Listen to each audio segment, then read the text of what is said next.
What's going on YouTube? Diggy546. Listen, I'm not going to throw any hate towards the Washington football team. They made the playoffs. They went 7-9. It was kind of fishy the way it happened, but that's no fault of theirs. Good team, pretty much. It got better as the year went along. Ron Rivera, as I thought, would do a good job as the head coach of the Washington football team. Chase Young was an impactful pick.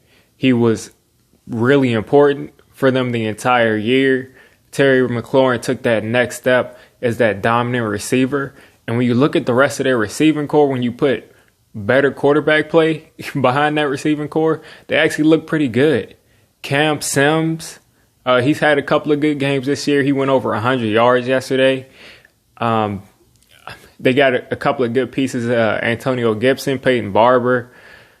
They got more than what people thought. Logan Thomas looks like a real tight end. And that kind of annoys me because the Giants had them on their practice squad playing quarterback. And, somebody took him and used them as an idea to just move him to tight end. And it's working out. So I'm happy for him. But I really wish the Giants would have made that decision to move him to tight end because he's really a big target and he can go up and get the ball. And I think he's going to be there for a while. He's probably going to end up being one of the better tight ends in the league when it's all said and done. He's got the size to learn how to block. Moving from quarterback, that's going to be a little bit of an adjustment. But he's a good player. Taylor Heinicke, that's how you say his name. He showed up and he balled last week when he came in for Haskins, or maybe the week before. He came in for Haskins a couple of weeks ago, and he looked good. And he came in today, played this whole game, and played pretty much lights out. He looked good. He moves really well. He's like 27, so he's not a rookie. He's not a really young guy, but he moved well. He threw the ball accurately. One interception, but one touchdown on the ground, one touchdown through the air, 300 yards passing in a playoff game. That's like, what more could you ask from a guy who I'm not even sure he was on the roster day one, maybe. If he was, then he was a fourth-string quarterback. And, what more could you ask of that? He looked good pretty much that entire game. He made the game exciting because a lot of people thought that they would just go in there and get stomped out. And that's what I'm saying. I was going to root for pretty much whatever NFC East team that made the playoffs. I was going to have to root for them just a little bit because of all of the hate and everything that the media gave the NFC East and how bad they were. And I'm proud of the way our division went to the playoffs and competed. They did not lay down against the GOAT and all of the weapons that the GOAT has. They didn't lay down. Chase Young didn't end up sacking Tom Brady or even touching him. But they were able to get to him a couple of times. And I think at the end of the day, they pretty much did more than what people expected them to. People thought it would be a complete blowout, but it wasn't. As far as for Tom Brady, he looked like just vintage Tom Brady. 2 touchdowns, no interceptions, over 300 yards. He had a ton of... Listen, Giants fans that want Chris Godwin, I'm not sure about that because Tom Brady threw it to Chris Godwin a bunch.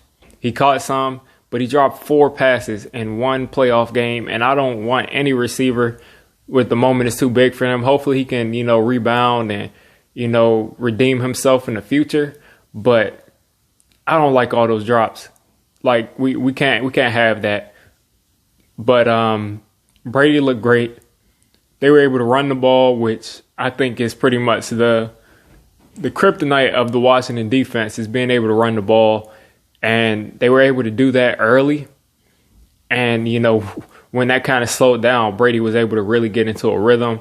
Antonio Brown has been coming along, and I expect Antonio Brown to continue to get better in this offense because, mind you, he was off pretty much all year last year after that first week where he, caught a touchdown from Tom. So he's getting his legs back under him slowly but surely. He's got 5 touchdowns over the last 4 games. And I think he's going to be balling. I think he's going to be trying to come back next year because he seems to have a chemistry with Tom. Even if it's not the best on-field chemistry, they definitely have the off-field chemistry. They seem like they're actually friends. So AB is going to continue to get better. I don't remember seeing much of Gronk. I was kind of moving back and forth, had a lot of stuff going on while the game was on, but Gronk is eventually going to make his presence felt. It's the playoffs. You know how it is, Brady to Gronk. The Bucs will be fine. I'm not sure who they play next week. I'm pretty sure it depends on this next game, on these games today. But whoever they play, they're going to have a good shot to beat. That's just how it goes. Anytime you have Tom Brady, you're basically just, if you don't get completely cheated or if you don't just, have a bad day, a lot of things have to happen for Tom Brady to lose a playoff game. So the Bucs will be in every game, and it's going to be a fight. Like it's going to be a fight. But overall, good Sunday night game. People thought that it would be a blowout. People thought that Brady would go in and he'd be. I thought we were going to see what Skip Bayless calls Psycho Tom, where Tom Brady just goes in there and he's just angry because Chase Young called him out, and he throws like 5-6 touchdowns, and the game is over at halftime.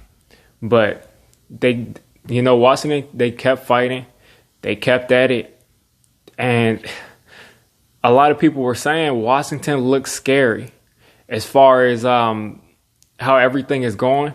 They look scary if they're able to maybe keep Taylor Heinicke, or they're able to find a quarterback, maybe in the draft, they trade up, maybe in free agency. There's Matt Ryan, Matt Stafford. I guess you would have to trade for both of those guys.